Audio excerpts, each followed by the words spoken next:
Welcome to the darkness. Listen closely. Before we begin tonight's story, I need to ask you something. Nearly 80% of you watching right now aren't subscribed to the channel. If these stories give you chills and keep you coming back, please hit that subscribe button. It truly helps the channel grow. Also, leave a like and drop a comment below. Where are you watching from tonight? Your interaction helps these horror stories reach others who crave the darkness just like you do. Thank you for being here. Some stories stay buried in official reports. These aren't those stories. February 2019. A forestry operations supervisor in northern Quebec oversees a remote logging camp 200 kilometers from the nearest town. What happens over 14 days in the Canadian wilderness makes him quit the industry forever and question what truly lives in those ancient forests. This is what Ben Mackenzie experienced, and while he'll never return to the bush, let's begin. My name is Ben Mackenzie. I'm 43 years old. I was born in Thunder Bay, Ontario, and I've worked in forestry operations for the past 22 years of my life. That's more than half my adult life spent in the bush. I spent more nights in remote logging camps than I have in my own bed. I've worked through winters that would kill an unprepared person in less than 15 minutes. Winters where the temperature drops to -45 Celsius and stays there for weeks, where your eyelashes freeze together if you blink too long, where diesel fuel gels in the tanks despite the additives, where metal becomes brittle and skin goes numb in under 60 seconds. I've seen equipment failures that cost hundreds of thousands of dollars. I've seen injuries, men losing fingers to frostbite, getting crushed by falling timber, breaking bones on ice. I've seen accidents that should have killed people but didn't. And I've seen men walk away from this industry broken, physically and mentally, unable to adjust to normal life after spending months in isolation. But I've never seen anything like what happened at Pinewood Camp in February 2019, and I need to tell someone about it, because the official reports don't tell the truth. The company buried what really happened. The police investigation concluded with explanations that anyone who was there knows or lies, and 8 men are dead. 8 men whose families were told stories about hypothermia and animal predation and psychological breaks. But that's not what happened. I need you to understand that everything I'm about to tell you is true, every single word. I wish it wasn't. I wish I could tell you this was just a story, just something I made up to scare people. But I can't, because it happened, and it could happen again. Pinewood wasn't the camp's real name. The company designation was something like NRT-QC-019-W, which nobody could remember, and nobody wanted to say over the radio 50 times a day. So we just called it Pinewood. There weren't any pine trees anywhere near the place, just endless black spruce, tamarack, and jack pine, stretching in every direction as far as you could see. But the name stuck. The camp was located in northern Quebec, about 200 kilometers northwest of Chibougamau. If you're not familiar with Canadian geography, Chibougamau is already remote. It's a mining town of about 7,000 people in the middle of nowhere, and we were 200 kilometers past that, 200 kilometers of logging roads that didn't appear on any public map, roads that were maintained just enough to be passable, graded ice and packed snow, lined with snowbags 3 meters high. We arrived on January 28, 2019. The convoy of 12 trucks had left Chibougamau at dawn, following Route 167 north for about 90 kilometers before turning off onto the logging roads. The drive took 6 hours. 6 hours of nothing but trees and snow, and the occasional glimpse of a frozen lake through the forest. No signs of civilization, no other vehicles, no cell phone signal, just trees. There were 47 of us, 47 men heading into the bush for 12 weeks. 3 supervisors, myself included, 1 cook, and 43 workers. Equipment operators, skidder drivers, feller buncher operators, mechanics, general laborers. The usual mix you get on these operations. Some of the crew were locals, Cree and Innu men, from communities like Waswanapi, Mississini, Ujebugamo. These guys knew the land. They'd grown up hunting and trapping in these forests. They knew how to read weather, how to navigate without GPS, how to survive if something went wrong. They were invaluable on jobs like this. The rest were transients. Guys from Quebec City, Montreal, Saguenay, Trois-Rivières. A few from out west, Alberta, Saskatchewan, even one guy from BC. These were men who followed the work wherever it took them. Men who didn't ask questions, then who showed up, did the job, took the money, and moved on. You learn not to pry into people's backgrounds in camps like this. Everyone had their reasons for being there. And most of those reasons involved either making money fast or staying away from something or someone back home. I rode in the lead truck with Dennis Pelletier, our crew boss. Dennis was 56 years old, a Quebecois lifer. He'd been working forestry since he was 17. Massive guy, about 6'2", probably 240 pounds, with a thick gray beard and hands that looked like they could crush walnuts. His voice sounded like he'd been gargling gravel for 40 years. He didn't talk much during the drive, just stared at the road ahead, occasionally adjusting the heater, occasionally spitting tobacco juice into an empty Tim Hortons cup. The camp appeared after about 6 hours of driving. One moment there was nothing but trees and snow, and the next we rounded a bend, and there it was. Pinewood Camp. 8 prefab bunkhouses arranged in a rectangle around a central clearing. Each bunkhouse could sleep 12 men. They were basic: plywood walls, corrugated metal roofs, small windows, wood stoves for heat. In the center of the rectangle was a larger building, the mess hall. That's where we'd eat, where we'd gather in the evenings, where we'd escape the isolation for a few hours each day. Beside the mess hall was the cook's quarters, a smaller structure where Marie, our cook, would live. Around the perimeter were the functional buildings, equipment sheds for storing tools and spare parts, a fuel depot with 3 enormous diesel tanks, a generator building that hummed 24 hours a day, feeding power to the lights and whatever heaters we could plug in, and a small office trailer where the supervisors would coordinate daily operations and maintain radio contact with the regional office in Chibougamau. Everything was surrounded by floodlights, mounted on tall poles. At night, those lights created a harsh white bubble of illumination that made the surrounding forest look even darker by contrast. The camp had been set up 3 weeks earlier by an advance crew. Everything was ready: bunks made, kitchen stocked, equipment staged and tested, fuel tanks full, generator running. All we had to do was moving and start working.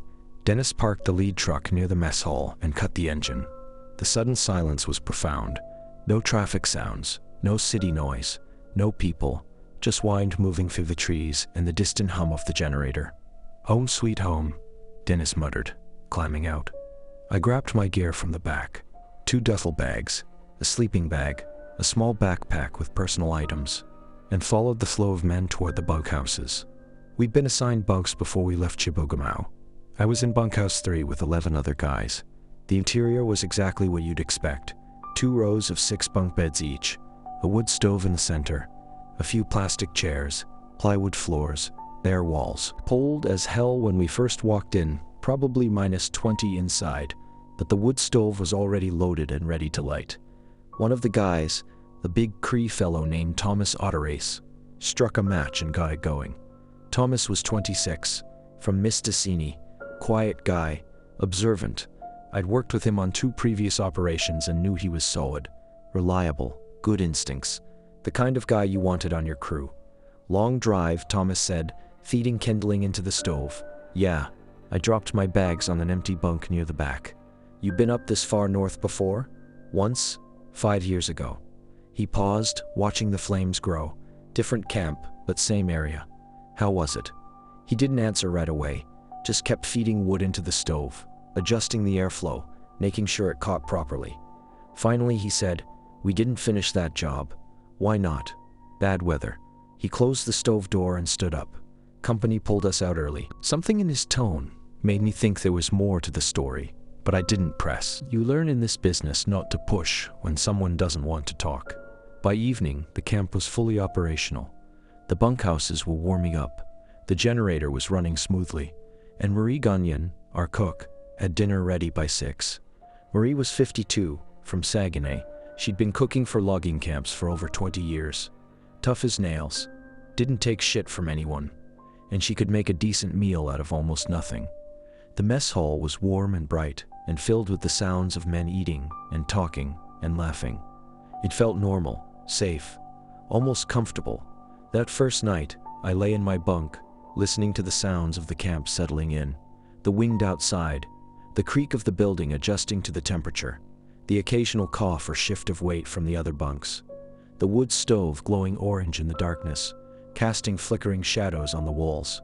I fell asleep, thinking about the work ahead. 12 weeks. Clear-cut the designated area. Get paid. Go home. I had no idea what was coming. The first 2 weeks were exactly what you'd expect from a remote winter logging operation. Brutal, cold, exhausting, but routine. We worked 6 days a week, 12-hour shifts. The routine was simple and unchanging. Wake up at 5:30, pull on layers of thermal underwear, work pants, thick socks. Stumble to the mess hall for coffee and breakfast. Marie would have oatmeal, eggs, bacon, toast, and gallons of coffee ready. We'd eat quickly, fuel up for the day ahead. By 6 a.m. we'd be out at the equipment yard. The feller bunchers would already be warming up. Massive machines with hydraulic arms that could grab a tree, shear it at the base with powerful blades, and stack it in a neat pile in under 30 seconds. The skidders would be ready too. Smaller vehicles with huge tires and winches, designed to drag the cut logs to collection points. And the loaders, front-end loaders, with massive buckets, lifting logs onto trucks for transport. My job was coordinating all of it, making sure the machines were running, making sure the crews were on schedule, making sure the cut areas matched the company's plans, making sure nobody got hurt. The work itself was straightforward. The feller bunchers would move through the designated area, taking down trees in systematic rows. The skidders would drag the logs to collection points. The loaders would stack them, and slowly, over days and weeks, the forest would disappear, replaced by stumps and slash piles and bare ground. But the cold made everything harder. January turned to February, and the temperatures dropped further. -35 was normal. -40 wasn't uncommon. And on the worst days, it would hit -45 or even -48. At those temperatures, everything becomes a challenge. Diesel fuel gels despite the additives we pour in, turning into a thick sludge that won't flow through fuel lines. Batteries lose their charge overnight, unable to hold enough power to turn over the engines. Hydraulic fluid thickens, making the equipment sluggish and unresponsive. Metal becomes brittle, prone to cracking under stress. And if you're not careful, exposed skin goes numb in less than a minute. Equipment broke down constantly. Hydraulic lines would crack and spray fluid everywhere. Batteries would die. Engines would refuse to start, no matter how long you tried.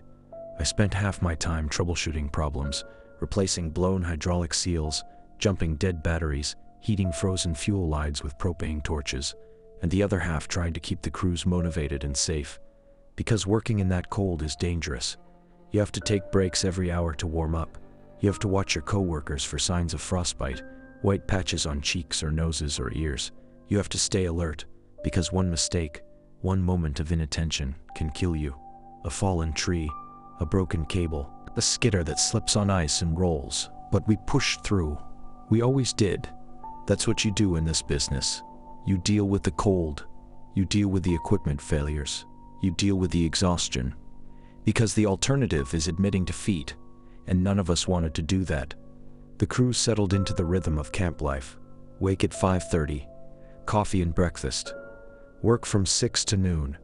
Break for lunch in the mess hall. Marie would have soup and sandwiches ready. Work from 1 to 6. Dinner. Then maybe cards or a movie in the mess hall, if anyone had the energy.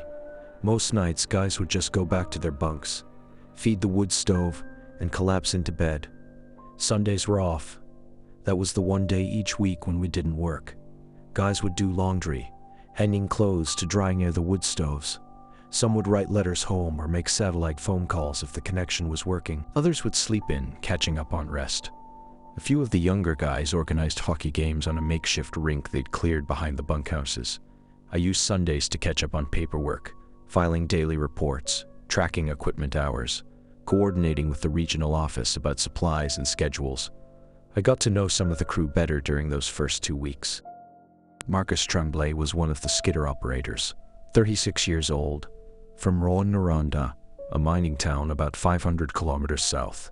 Quiet guy, reliable. He kept to himself mostly, but he was good at his job. Always early, always prepared. He'd been working forestry for over a decade. One evening in the mess hall, we ended up sitting at the same table. He showed me pictures on his phone. 2 little girls, maybe 6 and 8 years old, smiling in matching pink winter coats. My daughters, he said. Emma and Sophie. Cute kids. Yeah. He stared at the photo for a long moment. This is my last season. Wife wants me to find something closer to home, something where I'm not gone for months at a time. What are you going to do? He shrugged. I don't know yet, but she's right. I'm missing too much. Emma lost her first tooth last month. I wasn't there. Sophie's hockey games, parent-teacher meetings, birthdays. I'm always gone. I didn't know what to say to that. A lot of guys in this business struggled with the same thing. The money was good, but the cost was high. Luc Fontaine was one of the Feller-Buncher operators, 42 years old, built like a tank, 6'1", probably 230 pounds of muscle, ex-military. He'd been an army engineer, done 2 tours in Afghanistan, got out in 2015 and couldn't adjust to civilian life. Ended up working camps like this because the isolation and structure felt familiar. Luc didn't talk about the war much, but you could see it in his eyes. Sometimes. That distance. That look of someone who'd seen things they couldn't forget. Jean-Paul Morin was one of the mechanics, 51 years old. From Quebec City. Divorced. Kids grown and gone. He'd been working forestry longer than I had. Knew every piece of equipment inside and out. Could diagnose a problem just by listening to an engine run. Jane smoked export. Cigarettes, even in -40, standing outside the equipment shed in the darkness. Cigarette glowing like a tiny orange star. And there was Thomas Autorace, my bunkmate. We didn't talk much during the workday. He was usually out on one of the skidders, and I was coordinating from the equipment yard or the office trailer. But in the evenings, sitting around the wood stove in our bunkhouse, we'd chat. About the work. About the weather. About home. One night, about 10 days into the job, I asked him about the previous operation he'd mentioned. The one that got pulled early. Thomas was whittling a piece of wood with a small knife, turning it slowly in his hands, shaving off thin curls that dropped onto the floor. He didn't look up when I asked. It was 2014, he said quietly. Camp about 80 kilometers northeast of here. Similar operation. 30 guys. We'd been there about 6 weeks when things started. What started? Things went missing. Tools at first, then fuel. Food from the kitchen. We thought someone was being careless, losing track of things. But then personal items started disappearing. Wallets, watches, photos. Things guys kept in their bunks. Someone was stealing? Thomas shook his head. That's what we thought, but it didn't make sense. Why steal a photo? Why take someone's wedding ring? And none of it ever turned up. We searched the entire camp. Nothing. So what was it? We never found out. Thomas paused his whittling. But guys started reporting strange things. Seeing figures in the trees at night. Hearing voices calling their names. One guy swore he saw his dead brother standing at the edge of the clearing, just watching him. Another guy said he heard his daughter crying in the forest, calling for help, even though his daughter was safe at home in Waswanabe. I felt a chill run down my spine. What happened? Management shut it down, said it was weather. But it wasn't weather. They were scared. We all were. Did anyone disappear? Thomas resumed whittling, slow and deliberate. No, but I think that's only because we left when we did. That night, lying in my bunk, I found myself listening to the sounds outside. The wind moving through the trees, the creak of branches, the distant hum of the generator. And I wondered if there was something else out there. Something watching, waiting. I told myself I was being ridiculous. That Thomas's story was just camp talk. The kind of thing guys tell each other to pass the time. Ghost stories. Urban legends. Nothing real. I fell asleep eventually, but I didn't sleep well. February 14th. Valentine's Day. Not that anyone in camp gave a damn about Valentine's Day. We were 200 kilometers from the nearest town, 290 kilometers from the nearest city, surrounded by forest and snow and cold. Valentine's Day meant nothing here. I woke up at 5:30 like always. The bunkhouse was cold. Someone had let the wood stove burn down overnight, and the temperature inside had dropped to maybe -15. I could see my breath. I swung my legs out of the bunk, pulled on my thermal layers, my work pants, my thick wool socks, my boots. The routine was automatic now. I'd done it so many times I didn't even have to think about it. I walked to the mess hall. The sky was still dark. Sunrise wouldn't come until almost 8 a.m. this far north in February. But the camp floodlights made everything bright and harsh. Snow crunched under my boots. The temperature gauge outside the mess hall read -38th. Inside, the mess hall was warm. Marie was already working, moving between the stove and the prep counter with practiced efficiency. The smell of coffee and bacon filled the air. A few early risers sat at the tables, nursing mugs of coffee, not really talking, just existing, preparing for another 12-hour shift. I poured myself a cup of coffee, thick, black, strong enough to strip paint, and sat down. Dennis came in about 10 minutes later. He looked agitated. His face was red from the cold, and he was moving faster than usual.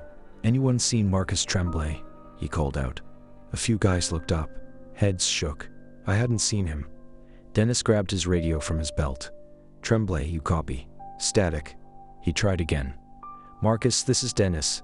Where are you? Over." Nothing. Dennis walked over to my table. He was supposed to be on early shift today. Pre-check on Skidder 4. Oil change and track inspection, but he's not at the equipment yard, and he didn't show up for breakfast. Maybe he overslept, I suggested. Dennis shook his head. "Marcus? No way. Guy's never late. Never. In 5 years, I've never seen him miss a shift, or even show up late." Something in his tone made me put down my coffee. "You want to check his bunk?" "Yeah." We walked together across the clearing to bunkhouse 5, where Marcus had been assigned. Dennis pushed open the door without knocking. The interior was warm. The wood stove was still burning, glowing orange through the vents. Most of the bunks were occupied. Men were getting dressed, lacing up boots, preparing for the day. A few were still asleep. Marcus's bunk was at the far end, bottom bunk on the left side. It was empty, but his gear was there. His heavy winter coat hanging on a hook beside the bunk, his insulated boots lined up neatly underneath, his work gloves on top of the boots, his duffel bag on the floor, partially unzipped. "Anyone see Tremblay leave this morning?" Dennis called out to the room. Most guys shook their heads, but one of them, a loader operator named Pierre Bouchard, spoke up. "I heard the door open around 2 a.m., Pierre said. "I was half asleep, thought someone was going out to take a piss. Didn't think anything of it." "Did you hear him come back?" Denny asked. "No, but I fell back asleep. Might have missed it." "Did he say anything? Did anyone talk to him?" "No, I just heard the door." Dennis and I exchanged looks. Something was wrong. We stepped back outside. The sky was starting to lighten, not quite dawn, but that deep purple gray that comes before sunrise. Dennis grabbed his radio again. "All units, this is Dennis. We have a missing person, Marcus Tremblay. Last seen around 2 a.m. If anyone has eyes on him, report immediately. Over." Responses came back quickly. "Negative, negative, negative. We need to search the camp," I said. "Yeah." Within 10 minutes, we had 20 guys organized into search teams. We spread out across the camp, checking every building systematically. The equipment sheds. We opened every door, looked in every corner. The generator building, just the generator, humming away, nobody there. The fuel depot, 3 massive tanks, no sign of anyone. The office trailer, empty. The mess hall, just Marie, still cooking breakfast. The other bunkhouses, checked them all. No Marcus. Then Thomas Autorace called out from near the back of bunkhouse 5. "Dennis. Ben. You need to see this." We ran over. Thomas was crouched in the snow about 3 meters from the back door of the bunkhouse, staring at the ground. Tracks. Footprints in the snow, leading away from the back door, heading northwest into the forest. I crouched down next to Thomas, examining them. They were clear, definitely human. Size 11 or 12. Deep impressions, about 3 centimeters deep. Then they were spaced far apart, maybe a meter between each print. "He was running," Thomas said quietly. I looked closer. He was right. The spacing, the depth, the way the snow was kicked up behind each print. Whoever made these tracks had been running. And then I noticed something else. "Dennis," I said. "Look at the tracks." Dennis crouched down. "What?" "Look at the shape." He stared for a moment. Then his eyes widened. Jesus Christ. The tracks were barefoot. You could see the impression of toes, the heel, the arch, clear as day.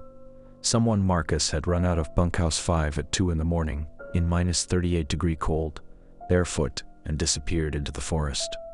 "That's insane," Dennis whispered. "That's fucking insane. You'd lose your feet in minutes. You'd be dead in 15 minutes, maybe less." Thomas stood up, his face grim. "These tracks go into the bush. We need to follow them, I said.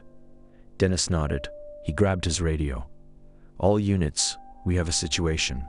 Tracks leading from Bunkhouse 5 into the forest. Barefoot tracks. We're organizing a search party. I need volunteers. Over. Within 10 minutes we had our team. 6 men, Dennis, Thomas, myself, Jean-Paul Morin, Luc Fontaine, and a younger guy named Simon Pelletier. No relation to Dennis. We dressed properly. Insulated winter boots, rated for -50. Heavy parkas with hoods, insulated gloves, wool hats, face masks. We carried radios, GPS units, flashlights, first aid kits, emergency supplies. If Marcus was out there, we'd find him. And if he was still alive, we'd need to warm him up fast. The tracks led northwest from the back of Bunkhouse 5, straight into the forest. The trees here were dense. Black spruce, mostly, packed tight, with underbrush and fallen logs, making the terrain difficult. But the tracks were clear enough to follow. Thomas took point. He was the best tracker among us, and he moved carefully, examining each print, making sure we stayed on course. We called out as we walked. Marcus Tremblay, can you hear us? Marcus. No response. Just the sound of our own voices echoing through the trees. The forest was unnaturally silent.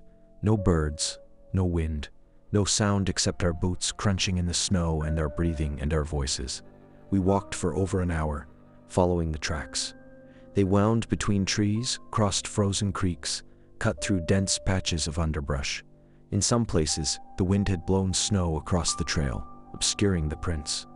But Thomas was good. He'd spot a partial impression, a disturbed patch of snow, a broken branch at shoulder height, and keep us on course. Why would he run out here? Simon asked at one point. Without boots, without a coat. In this cold? Sleepwalking, maybe, Jean-Paul suggested, lighting a cigarette as we walked. I had a cousin who used to sleepwalk. Did crazy shit. Walked out of his house once in the middle of winter, wearing nothing but underwear. Neighbors found him 3 blocks away, standing in the snow, completely asleep. Did Marcus sleepwalk? Dennis asked. Not that I know of, Jean-Paul said, but maybe he never told anyone, or maybe it was something else, Luc said quietly. It was the first thing he'd said since we'd started walking. What do you mean? I asked. Luc was quiet for a moment, just walking, staring ahead. Then he said, in Afghanistan, I saw guys do strange things under stress. Saw a guy walk out of our compound once, middle of the day, no weapon, no gear, no vest. Just walked straight toward an insurgent position like he was in a trance. We had to tackle him, drag him back. He fought us the whole way, screaming that he had to go, that someone was calling him. What happened to him? Simon asked. They sent him home. Psych eval. He wasn't fit for duty. You think Marcus had a breakdown? Dennis asked. Luc shrugged. I think isolation does things to people. I think being in a place like this, cut off from everything, working 12 hours a day in brutal cold, it does things to your mind. We kept walking. 2 hours in, Thomas stopped. We were in a small clearing, maybe 20 meters across. The trees formed a rough circle around the open space. The snow was undisturbed except for one thing, the tracks. They led to the center of the clearing. And then they stopped. Just stopped. There was no sign of Marcus, no body, no blood, no sign of a struggle. Their animal tracks, no drag marks, no disturbance in the snow beyond the footprints. The tracks just ended, as if Marcus Tremblay had run to the center of this clearing and then vanished into thin air. What the fuck? Dennis whispered. Thomas was already circling the clearing, examining the snow carefully, looking at the trees, checking for anything that might explain this. I stood in the center, right where the last footprint ended, and turned slowly in a circle. The forest surrounded us, dense, dark, silent. Where did he go? Simon asked, his voice shaking slightly. I don't know, Dennis said. Thomas completed his circuit of the clearing and came back to the center. He was looking up now, scanning the branches above us. What are you looking for? I asked, checking if something took him. Took him? What do you mean took him? Thomas looked at me, his face serious. Bears sometimes drag prey up into trees. Wolverines too. They cache food in branches. In February? Jean-Paul said. Bears are hibernating. Usually, Thomas agreed, but not always. And wolverines don't take humans, Luke added. Usually, Thomas said again. Are you saying an animal grabbed Marcus and pulled him up into a tree? Dennis asked. From the center of a clearing, without leaving any tracks, without any sign of blood or struggle. Thomas didn't answer. He just kept looking at the trees. We searched for another hour. We expanded our search radius, walking in wider and wider circles around the clearing, looking for any sign, any clue, any explanation. We found nothing. Denny's radioed back to camp, reported what we'd found, or rather, what we hadn't found. By mid-afternoon, a helicopter arrived. Quebec Provincial Police, 2 officers and a search and rescue coordinator. They brought dogs. The dogs were impressive. German shepherds, highly trained, wearing little reflective vests. Their handler, a woman named Sergeant LaRoche, was all business. Show me where the tracks start, she said. We led her back to bunkhouse 5. The dogs immediately picked up Marcus's scent. They got excited, pulling on their leashes, eager to work. Sergeant LaRoche let them lead, and they followed the exact same path we had, moving quickly, confidently, noses to the ground. We followed behind, retracing our steps for the 3rd time that day. The dogs led us straight to the clearing, and then they stopped. They reached the point where the tracks ended, and they started acting strange. One of them began barking toward the tree line, loud aggressive barks, hackles raised. The other lay down in the snow and started whining, refusing to move. What's wrong with them? Dennis asked. Sergeant LaRoche frowned. She was trying to get the dogs to continue, giving commands, offering treats, pulling gently on the leashes. But they wouldn't go any further. I don't understand, she said.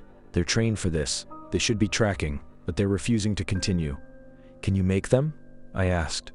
I can try, but forcing a dog to track when they're this agitated usually doesn't work. Something's wrong. They're scared. Scared of what? Simon asked. Sergeant LaRoche didn't answer. She just looked into the forest, her expression troubled. The search continued until dark. They brought in more personnel, thermal imaging equipment, drones with cameras. They expanded the search radius to 5 kilometers. They combed through the forest methodically, professionally. They found nothing. No sign of Marcus Tremblay, no body, no clothing, no blood. No tracks beyond the ones we'd already followed. Nothing.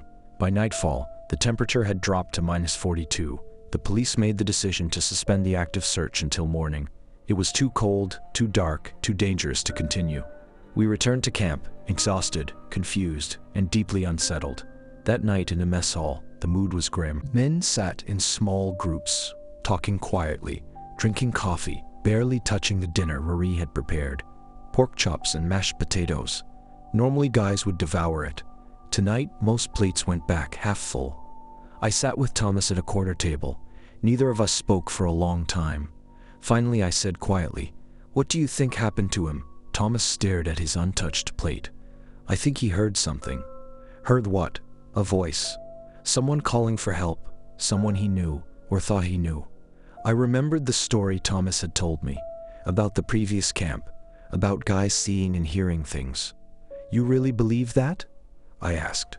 Thomas looked at me, his eyes dark and serious.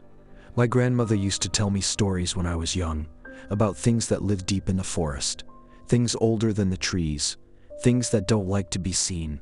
She said they call to you in the night, in voices you recognize, voices you trust, your mother, your brother, your child. And if you follow those voices, he snapped his fingers, you're gone. That's folklore, I said. Stories. Maybe, Thomas said. But those tracks didn't lie. Marcus ran barefoot into lethal cold, and then he vanished. What explanation do you have? I didn't have one. I went back to my bunk that night and lay awake for hours, listening to the wind outside, listening to the sounds of the camp, listening for something I couldn't name and didn't want to hear. Eventually, I fell asleep, but I didn't sleep well. 3 days passed after Marcus disappeared. 3 days of police interviews. 3 days of search operations that found nothing. 3 days of men looking over their shoulders, checking the tree line, jumping at shadows. The official theory was taking shape. The police suggested that Marcus had experienced some kind of psychological break, acute stress reaction, they called it, and had wandered into the forest in a dissociative state. The extreme cold would have caused rapid hypothermia. Death would have come within 15 to 20 minutes, and then scavengers, wolves, wolverines, foxes would have dragged the body away, which explained why no remains were found. It was a neat explanation. Tidy, logical. Nobody who was there believed it. February 17th started like any other morning. I woke at 5:30. The bunkhouse was warmer than usual. Someone had actually kept the wood stove fed overnight. I dressed in the darkness, pulled on my layers, and headed to the mess hall. The sun still wasn't up. It was that deep blue pre-dawn light that makes everything look cold and lifeless. The temperature gauge read -36. Inside the mess hall, Marie was cooking. The smell of coffee and sausages. A few guys sat at tables. The mood was subdued. Nobody was talking much. Marcus's empty chair at one of the tables felt like a presence. I poured coffee and sat down. Denny's came in about 10 minutes later, and I knew immediately something was wrong. His face was pale. His movements were jerky, agitated. "Has anyone seen Luc Fontaine?" he called out. Eyes looked up. Head shook. "Luc Fontaine, anyone?" Dennis repeated louder. "Nothing." My stomach dropped. Not again. It couldn't be happening again. Dennis walked over to my table. He was supposed to be on early crew today. Maintenance check on Feller Buncher 2, but he's not at the equipment yard. "Did you check his bunk?" I asked, already standing up. "Not yet. Come with me." We walked quickly across the clearing to bunkhouse 2. The sky was getting lighter, that deep purple gray before sunrise. Our boots crunched in the fresh snow that had fallen overnight. Dennis pushed open the door without knocking. Inside, men were getting dressed. The wood stove was burning. Everything looked normal, except for Luc's bunk. It was empty, and just like Marcus, all his gear was there. His massive winter parka hanging on a hook, his size 13 boots underneath, his gloves, his wool hat, his duffel bag. "Anybody see Luc this morning?" Dennis demanded. Silence. Then one of the younger guys, a general laborer named Antoine, spoke up. "I heard the door open, maybe around 3 a.m. I was half asleep. Figured someone was going out to piss." "Did you see who it was?" Dennis asked. "No, too dark. And I didn't want to get up. It's cold as hell." "Did you hear him come back?" "I don't know. I fell back asleep." Dennis and I looked at each other. We both knew what we were going to find. We went outside and walked around to the back of the bunkhouse. The tracks were there. Footprints in the fresh snow, leading away from the back door, heading into the forest. Barefoot tracks. "God damn it," Dennis whispered. "God damn it, not again." Thomas appeared beside us. He must have heard the commotion. He crouched down, examining the tracks without saying anything. "Same as before?" I asked. Thomas nodded. "Same spacing, same depth." He was running. "This is impossible," Dennis said. His voice was shaking. "This can't be happening again. Luc is ex-military. He's trained. He's tough. There's no way he just walked out here barefoot." "But he did," I said quietly. Dennis grabbed his radio. "All units, this is Dennis. We have another missing person. Luc Fontaine. Tracks leading into the forest from bunkhouse 2. I need everyone to report to the mess hall. Immediately for emergency meeting. Over." Within 20 minutes, the entire camp was gathered in a mess hall. 45 men now. 2 gone. Dennis stood at the front, and for the first time since I'd known him, he looked shaken, lost. "I don't know what the hell's going on," he said, "but nobody, and I mean nobody, leaves the bunkhouses after dark from now on. I don't care if you need to piss. I don't care if you're having a nightmare. You do not open that door after lights out. Understood?" Murmurs of agreement. But I could see it in everyone's faces. Fear, confusion. The realization that something was very, very wrong. "We're implementing a buddy system effective immediately," Dennis continued. "Nobody goes anywhere alone. Not to the equipment shed, not to the shitter, not anywhere. You bring someone with you, always." "What are the police saying?" Someone called out. "They're calling it the same thing. Stress-related psychological episode. Hypothermia. Animal predation." "That's bullshit," Jean-Paul said loudly. 2 guys in 3 days, both barefoot, both in the middle of the night? That's not coincidence." "I know," Dennis said, "but that's the official line. We should leave." Someone else said, "Shut down the operation. Get the hell out of here." Voices of agreement around the room. "I've contacted headquarters," Dennis said. They're considering it. But headquarters wasn't considering it. Not really, I knew that. They had too much money invested, too much equipment on site, too many contracts to fulfill. They'd send assurances and promises, and maybe a consultant, but they wouldn't shut down the operation unless forced to. The police arrived again by mid-morning. Same team, Sergeant LaRoche and her dogs. More equipment, more personnel. They followed Luke's tracks into the forest. 3 kilometers in, the tracks stopped. Same as Marcus. Middle of nowhere. No body, no sign of Luke, no blood, no disturbance beyond the footprints. The dogs refused to go further. Just like before, one of them started howling, a long, mournful sound that echoed through the trees. The other pressed itself against Sergeant Maroche's legs, trembling. "I've never seen them do this," she said quietly. "In 8 years of search and rescue work, I've never seen them this scared." The search continued all day. Thermal imaging, drones, ground teams combing through the forest in grid patterns. They expanded the search to 10 kilometers. They found nothing. By evening, when we returned to camp, the atmosphere had changed completely. Men were openly scared now. Conversations were happening in whispers. People stayed close together, avoiding being alone even for a moment. That night, Denny called another meeting. "Headquarters is sending a psychologist," he announced. "She'll arrive tomorrow, Dr. Simone Arquette. She specializes in high-stress work environments and group psychology." Groans around the room. "Are they sending her to help us or to cover their ass?" someone called out. "Both, probably," Dennis admitted. "But look, I don't care why she's coming. If she can help, that's good. If she can't, fine. But we need to keep our heads. We need to stay together. We need to be smart." "We need to leave," John Paul said. "I'm working on it," Dennis said. "I promise you, I'm working on it." That night, back in my bunk, I couldn't sleep. None of us could. The bunkhouse was quiet, but it was the kind of quiet where you know everyone's awake, just lying there in the darkness, thinking. Around midnight, Thomas spoke from his bunk across from mine. "You awake?" he asked quietly. "Yeah. This is what I was afraid of." "What do you mean?" "That other camp I told you about. It started the same way. Things going missing. Then guys reporting strange things. And then..." He paused. "People started disappearing." I sat up. "People disappeared at that camp." "No. We left before that happened, but I think if we'd stayed another week, they would have." "Why didn't you tell me this before? Would you have believed me?" He was right. I wouldn't have. But now... "What do you think is happening?" I asked. Thomas was quiet for a long time. Then he said, "There are old stories, Cree stories, Innu stories, about things that live in the deep forest, things that were here long before the first people came, things that don't like it when we cut down the trees, when we disturb the land. They call them different names, Achakoske, the forest spirits. But I don't think that's quite right. What do you think they are?" "I think there's something older, something we don't have names for. And I think they're angry." "You really believe that?" "I believe those tracks don't lie. I believe 2 men are gone. And I believe it's going to happen again." I lay back down, staring at the ceiling in the darkness. Outside, the wind picked up.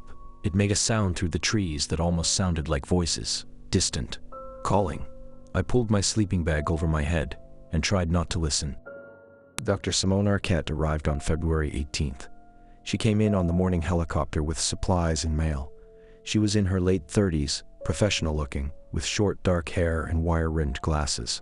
She carried a briefcase and a laptop bag. Dennis met her at the landing pad and brought her to the office trailer. Within an hour, she'd called a mandatory group session in the mess hall. We all filed in, 45 men, sitting on benches, standing against walls. The room smelled like coffee and fear. Dr. Arquette stood at the front, next to a whiteboard she'd set up. "Good afternoon, everyone," she said. Her voice was calm, measured, clinical. "I'm Dr. Arquette. I'm here to help you process what's been happening and to provide support during this difficult time." Someone in the back laughed. It wasn't a happy sound. Dr. Arquette ignored it. "What you're experiencing is completely normal, given the circumstances. Isolation, extreme weather conditions, high-stress work, and the traumatic events of the past few days. All of these factors can contribute to psychological strain. 2 of our guys are dead," Jean-Paul said bluntly. "That's not psychological strain. That's real." "I understand," Dr. Arquette said. And I'm not minimizing what you're feeling, but I want to talk about some concepts that might help you understand what's happening. She turned to the whiteboard and started writing. Mass psychogenic illness, group anxiety, folie et pleursures. These are psychological phenomena where groups of people experience similar symptoms due to stress and suggestion. We're not imagining this, someone said. I'm not suggesting you are, Dr. Arquette said.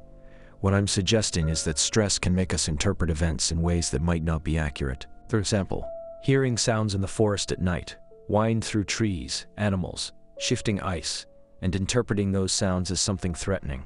Thomas spoke up from the back. What about the tracks?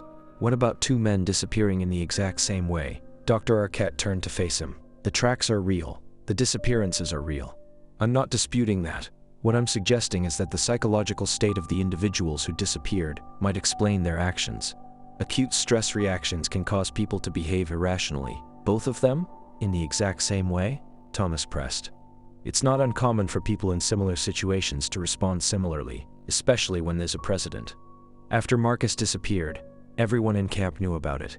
Everyone was thinking about it. So when Luke experienced his own stress response, his mind might have... This is bullshit, someone said. Murmurs of agreement around the room. The session lasted an hour. Dr. Arquette talked about stress management techniques, about the importance of maintaining routines, about watching out for warning signs in yourself and others. She handed out pamphlets about mental health resources. She offered to meet with anyone individually who wanted to talk. Most of the pamphlets ended up in the trash. That night, February 18th, was when the voices started. I was in my bunk, lying in the darkness. It was around 2 a.m. The bunkhouse was quiet, except for the sound of breathing, the occasional shift of weight, the crackle of the wood stove. Then I heard it, faint at first, distant, muffled by the wind and the walls. A voice calling my name. Ben. Ben. Help me. I sat up slowly, my heart starting to pound. The voice came again. Ben, please. I'm lost. I can't find the camp. Ben. Help me. It was Marcus. I'd know his voice anywhere. The slight Quebec accent, the cadence. It was definitely Marcus Tremblay calling my name. Ben, I'm so cold. I can't feel my hands anymore. Please help me find the camp. I swung my legs out of the bunk, reaching for my boots. A hand shot out of the darkness and grabbed my wrist. Thomas.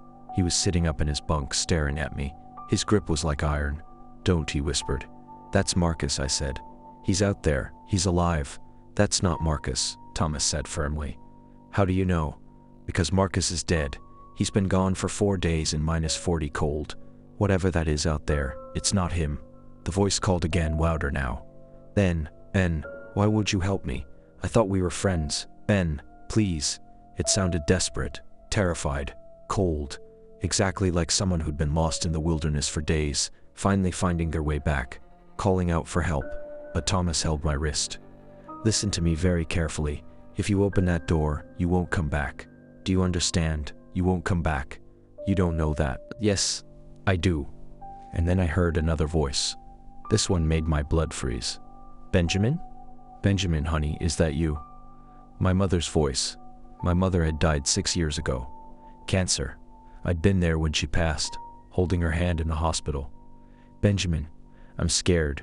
It's so dark out here. Can you help me? Please, baby. I need you. Perfect. The voice was perfect. The way she used to call me Benjamin when she was worried or upset. The slight tremor. The tone. But my mother was dead. I sat back down on my bunk, shaking. Around me, other men were sitting up now, listening. I could see their silhouettes in the dim light from the wood stove. More voices started, coming from outside, from all around the bunkhouse. Paul, it's me. I'm hurt. I need help. Simon, don't leave me out here. Please, John Paul, help me. I'm trapped. Different voices. Men, women, children, all calling out names, all begging for help. Antoine, it's Dad. I'm lost. Help me find the road. Pierre, it's your daughter. Papa, I'm scared. The voices multiplied, dozens of them, coming from every direction, overlapping, crying, screaming, pleading. Someone in our bunkhouse started crying. I heard it, muffled sobs from one of the bunks. The voices continued for maybe 10 minutes, and then they changed. The pleading stopped. The desperation stopped. The voices became angry. "Ben, you fucking coward. You just going to let me freeze out here?"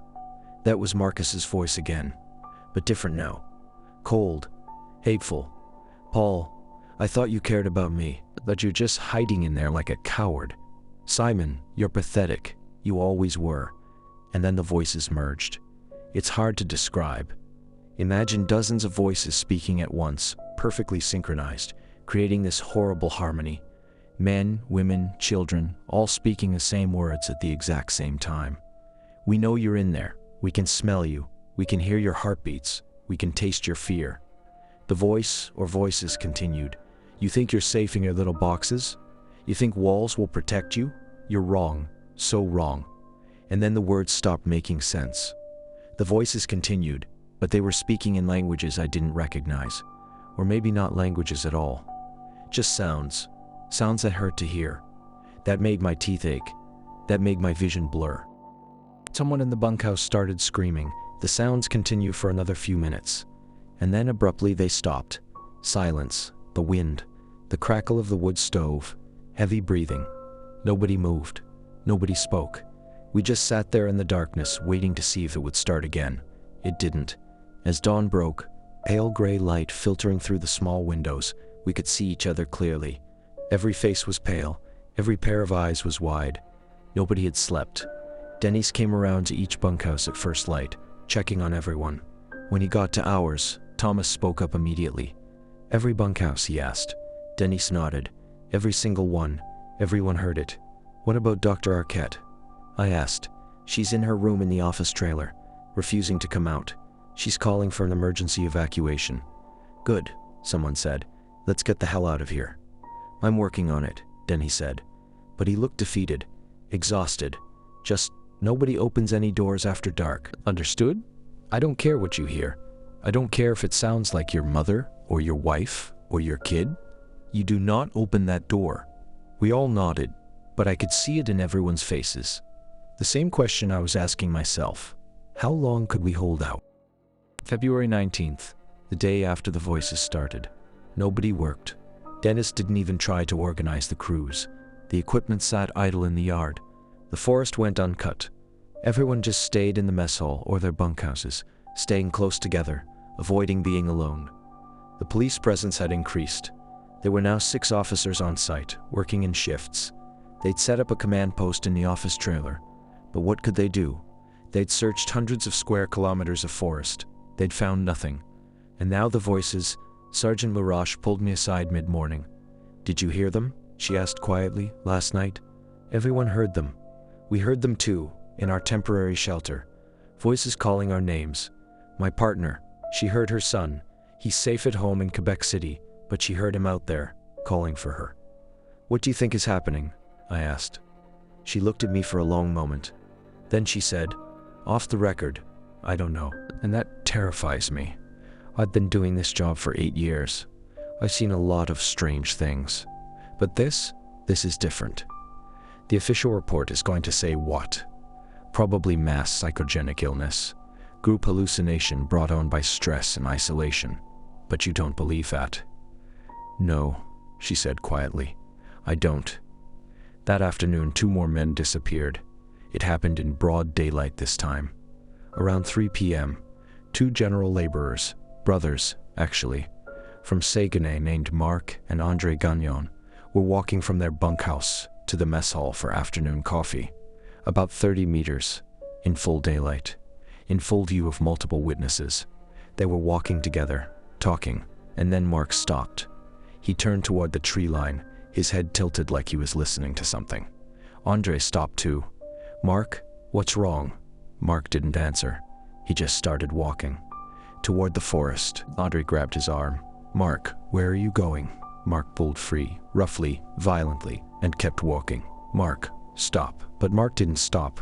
He walked straight toward the tree line, moving faster now, almost running.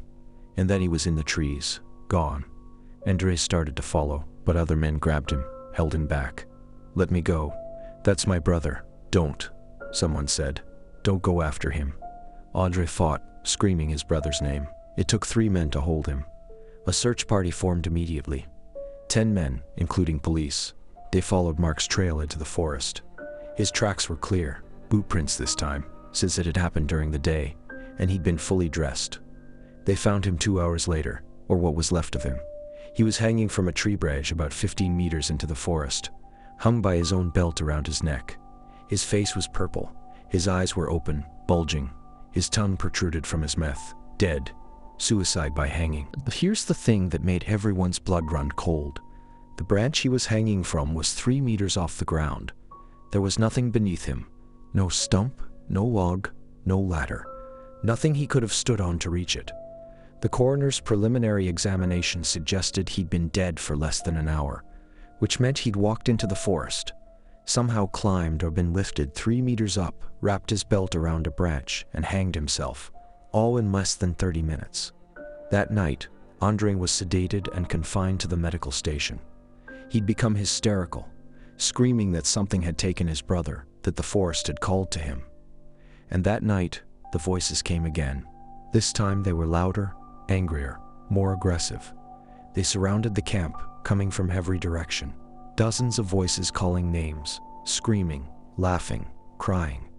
And this time they weren't just outside. Then reported hearing voices inside the bunkhouses, whispers in their ears, breathing near their faces, the feeling of hands touching them in the darkness. One man, a skidder operator named Rejon, started screaming around 3 a.m. He claimed something was in the bunkhouse with them, moving between the bunks. Others saw it too. A shadow, a shape. Something that shouldn't be there. The bunkhouse erupted in chaos. Men grabbing flashlights, lighting the wood stove to create more light. Pressing against walls, everyone yelling. The shadow disappeared, but Rejon kept screaming. It took an hour to calm him down. February 20th. Dr. Arquette had stopped leaving the office trailer. She was on the satellite phone constantly, arguing with someone at headquarters. Dennis looked like he'd aged 20 years. His hands shook when he tried to drink coffee. The camp was falling apart. Men refused to go outside except in groups of 5 or more. The buddy system had escalated to group movement only. Nobody went anywhere alone, not even to the bathroom. Equipment maintenance stopped. Daily reports stopped. The work stopped. Everyone just huddled together, trying to survive until evacuation could be arranged. That afternoon, headquarters finally agreed. Emergency evacuation, February 24th, 4 days away. A convoy would arrive to transport everyone out. The operation was suspended indefinitely. Everyone would receive full pay for the contracted period. The company would conduct a full investigation. 4 days. We just had to survive 4 more days. But we'd already lost 8 men. 4 in the first week. 4 more in the last 48 hours. 37 left. That night, February 20th, was the worst yet. The voices started around 1 a.m. But this time, they didn't just call out. They held conversations. Ben, do you remember when we went fishing? Just you and me and your dad? You were 8 years old. You caught that northern pike. You were so proud. That was my mother's voice. And she was right. That memory was real. I had been 8. We had gone fishing. I had caught a northern pike. How could this thing know that? Thomas, your grandmother wants to speak with you. She says she's disappointed. She says you're not honoring the old ways. She says you've forgotten what she taught you. Thomas sat rigid in his bunk, eyes wide, saying nothing. The voices continued for hours. Personal memories. Private moments. Things that nobody should know. Things that only the people involved would know. And mixed in with the personal memories were threats. We're coming inside soon. We're going to visit each of you. One by one. Would you like that? Your friend Mark is with us now. Would you like to hear him? Mark, say hello. And then a voice. Mark's voice whispered, "It's so cold here. It's so dark. Please don't let them take you too." Someone in the bunkhouse vomited. I heard it, the sound of retching liquid hitting the floor. The voices continued until almost dawn. When the sun finally rose, nobody had slept. Nobody had moved. We just sat there, traumatized, waiting. 4 more days. We had to survive 4 more days. February 21st.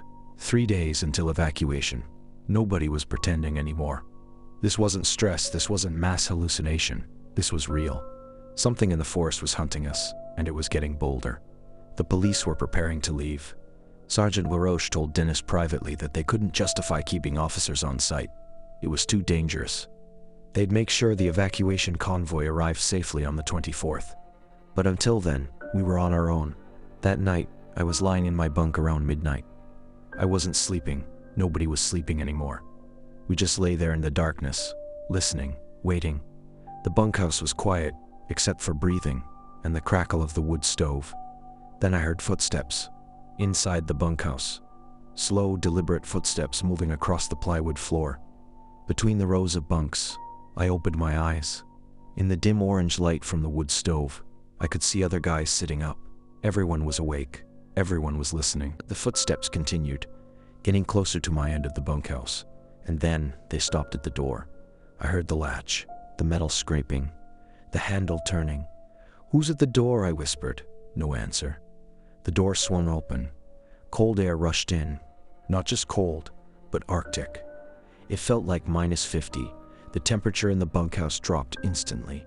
I could see my breath condensing in thick clouds, and standing in the doorway, silhouetted against the floodlights outside, was a figure. It took me a moment to recognize who it was.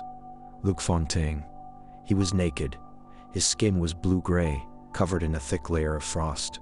Ice crystals clung to his beard, his hair, his eyelashes. His eyes were open, but wrong, completely white, no pupils, no irises, just blank white orbs. And he was smiling. Not a human smiling. Too wide, too many teeth showing. The corners of his mouth stretched back almost to his ears. "Look," I whispered. He tilted his head, and when he did, I heard his neck crack.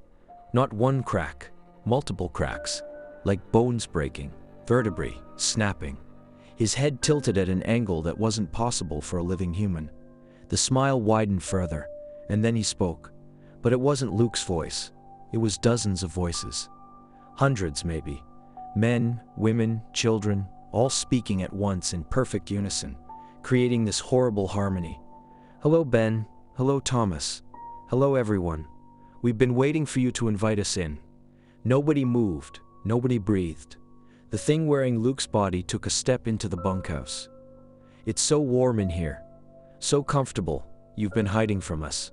That's not very friendly." Another step. "Come outside, Ben. We have so much to show you. So many wonderful things. Marcus is here. He wants to see you. He's been asking about you." The voices were wrong. Not just multiple voices speaking at once, but wrong. They overlapped in ways that hurt to hear. Harmonies that shouldn't exist. Frequencies that made my teeth ache and my vision blur. "Luke is with us too now. He's so happy here. And Mark. And Andre. All your friends. They're waiting. Come see them." The thing took another step. The Thomas erupted from his bunk. He launched himself at the door, moving faster than I'd ever seen him move. He slammed into the thing, into Luke's body, with his full weight. "Help me," Thomas screamed. "Close the door." I snapped out of my paralysis. I leaped from my bunk and rushed to the door. Other men did the same. Jean-Paul, Simon, rush on. 5 of us throwing our combined weight against the door, trying to close it, trying to push this thing back outside. But it was strong, impossibly strong. One hand, Luke's hand, pressed against the door, holding it open. We were 5 men pushing with everything we had, and we couldn't move it. The hand didn't shake, didn't strain, just held firm like it was made of iron. "Let me in," the voices said. "I just want to talk. I just want to show you. It's beautiful out here. So peaceful, so quiet. You'll love it. Everyone does eventually." The pressure increased. The door started to open wider. We were losing. "Don't let it in," someone screamed. Thomas braced his feet against the floor and pushed harder. "Everyone, now, push." We pushed together. Every ounce of strength we had. The thing laughed. The sound was horrible. Hundreds of voices laughing in unison, like a chorus of madness. And then suddenly, the pressure stopped. The hand withdrew from the door. We fell forward, almost tumbling out into the cold. Thomas caught the door and slammed it shut. He threw the bolt. We pressed against it, waiting for another push. Nothing came. We heard footsteps outside. walking away from the bunkhouse, slow, deliberate, crunching in the snow, and then we heard the voice again, but distant now, fading. We'll see you soon, Ben. We'll see all of you soon. You can't hide forever. And when you finally come outside, and you will, we'll be waiting. We're always waiting. We're very, very patient. The footsteps faded. Silence. We stayed pressed against the door for another 10 minutes. Nobody willing to move. Nobody willing to let go. Finally, Thomas spoke. "Is everyone okay?" murmured responses. "Yes. Yeah. Okay." "Nobody opens that door until daylight," Thomas said. "I don't care what you hear. I don't care who calls your name. That door stays closed." "Understood," everyone agreed. We stayed pressed against the door for the rest of the night. 5 men holding a door closed against something that could have easily pushed through, if it had really wanted to. That's what scared me most. It could have come in, it could have taken any of us, but it didn't. It was playing with us. When dawn came, pale and gray, we finally moved away from the door. Thomas opened it carefully, looking outside. Nothing, just snow in the camp. Empty. But in the snow in front of the door, there were footprints. Barefoot. Leading from our bunkhouse toward the forest. And where the thing had stood in the doorway, the snow was melted. A perfect outline of footprints, surrounded by bare ground, as if something impossibly cold had been standing there, so cold that it had frozen and then melted the snow around it. Denny's came around at first light, checking on every bunkhouse. "Same thing happened at bunkhouse 5, he said. It was Marcus, just standing in the doorway. Same white eyes, same voice. They managed to keep the door closed." 3 more days, I said. 3 more days, Dennis repeated. But he didn't sound confident. February 24th. Evacuation day. We'd made it. Barely. 2 more men had vanished on the night of February 22nd. They'd simply disappeared from their bunks while everyone else was awake and watching. One moment they were there. The next they weren't. No sound, no struggle. Just gone. 35 men left out of the original 47. 12 dead or missing. The convoy arrived at 7 a.m. We heard the engines long before we saw the trucks. A deep rumbling growing louder. The sound of civilization, of rescue, of escape. 12 trucks. Heavy-duty 4-wheel drives. Engines running. Exhausts steaming in the morning air. Denny did a final head count. 35 men. He had a clipboard, checking names against his list. His hand was shaking so badly he could barely write. Nobody spoke. We just grabbed our essential gear. Forget everything else. Forget the equipment. Forget the camp. And headed for the trucks. I climbed into the cab of the 3rd truck. Thomas was right beside me. The driver was someone from Chibougamau. Someone I didn't know. Someone who hadn't been here. Someone who couldn't understand what we'd been through. "You guys okay?" he asked, looking at our faces. Neither of us answered. The convoy started moving. Slowly. Following the logging road back toward Route 167. The forest pressed in on both sides. Dark, dense, silent. I kept my eyes forward. Don't look at the trees. Don't think about what might be watching. Just focus on getting out. We'd gone maybe 5 kilometers when the lead truck stopped. "What's going on?" Thomas asked immediately. The driver grabbed his radio. "Lead vehicle. Why are we stopping?" "Over. Static." Then, "There's something on the road." My blood went cold. "What is it?" the driver asked. "I think it's one of your guys." "Which one?" A pause. "Marcus Tremblay." No. The driver put the truck in park. Thomas and I climbed out. Then from the other trucks were doing the same, walking forward to see. The lead truck sat idling in the road, and about 20 meters ahead, standing in the center of the road, was Marcus Tremblay.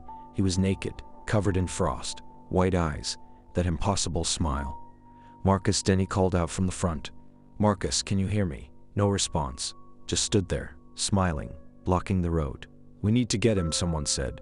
"We can't just leave him." "Don't," Thomas said sharply. "Don't go near him. That's Marcus. We have to." "That is not Marcus," Thomas said, his voice firm. "Marcus is dead. That thing is wearing him." Dennis grabbed his radio. "Sergeant LaRocque, are you seeing this?" "Over."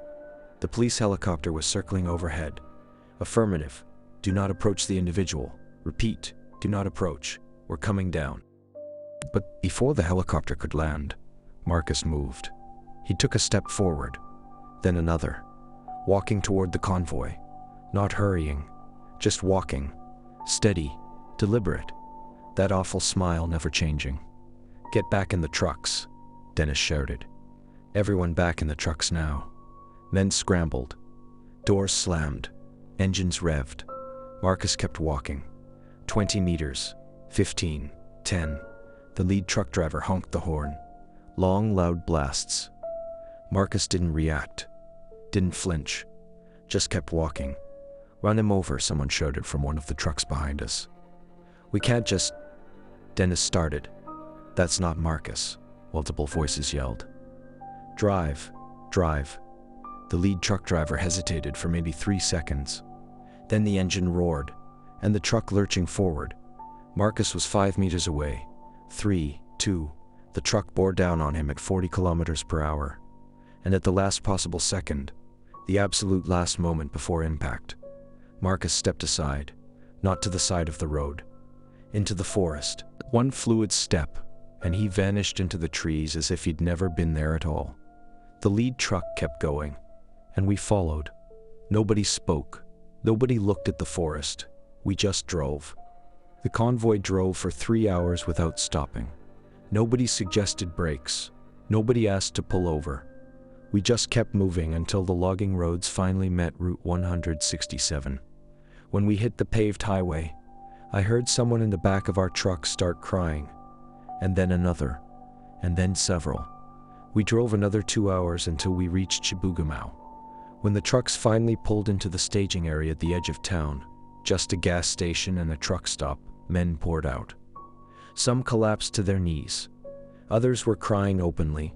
A few just stood there, staring at nothing, in shock. I climbed out and stood beside the truck, looking back north. The forest was a dark line on the horizon. Thomas stood beside me. "Is it over?" I asked. He was quiet for a long time. Then he said, "No, it's never over. Not for us. We'll carry this with us forever. But we're out. We're safe." Thomas looked at me. "Are we?" Northern Reach Timber shut down Pinewood Camp permanently on February 25, 2019. The company issued a statement citing unforeseen safety concerns, extreme weather conditions, and the tragic loss of personnel. An official investigation was launched by the Quebec Ministry of Labor, the provincial police, and workplace safety authorities. The investigation lasted 4 months. It involved interviews with all 35 survivors. It involved analysis of the site. It involved forensic examination of the one body that was recovered, Marc Gagnon, found hanging in a forest. The final report concluded that the disappearances were the result of multiple factors: extreme isolation, severe weather, high-stress work environment, and inadequate mental health support. The report suggested that the missing men had experienced acute psychological episodes, possibly sleepwalking, dissociative fugue states, or stress-induced psychotic breaks, and had wandered into the forest where they succumbed to hypothermia within minutes. The voice phenomena reported by multiple witnesses was attributed to mass psychogenic illness, a psychological condition where groups of people experience similar symptoms due to stress and suggestion. Marc Gagnon's death was ruled a suicide brought on by acute psychological distress following his brother, André's disappearance. The bodies of the other 11 men were never found. All were declared legally dead after the appropriate waiting period. Their families received compensation packages from the company, life insurance payouts, settlements to avoid litigation. The camp was dismantled over the summer of 2019. The buildings were removed. The equipment was sold off or transferred to other operations. The clearing was left to be reclaimed by the forest. The official files were closed. But I know what really happened, and so do the other 34 men who were there. I left Northern Reach Timber 3 months after the evacuation. I couldn't do it anymore. Couldn't work in remote camps. Couldn't spend nights in the forest. Couldn't be alone in the quiet. Couldn't handle the isolation, and moved to Montreal. Got a job doing logistics coordination for a construction company. Found an apartment in the city on the 8th floor of a building downtown. Traffic sounds at night. Neighbors on all sides. Lights everywhere. People everywhere. I tell myself it's better this way. Safer. But I still hear them sometimes. Late at night, when the city is as quiet as it ever gets. when I'm lying in bed with the windows closed and the door locked, where there's no possible way, no logical way, that anyone could be outside my 8th floor window. I hear voices. Ben, why did you leave us? Come back. We miss you. Marcus's voice. Luke's voice. The others. Sometimes I wake up standing at my apartment door, my hand on the lock, ready to open it. And I don't remember getting out of bed.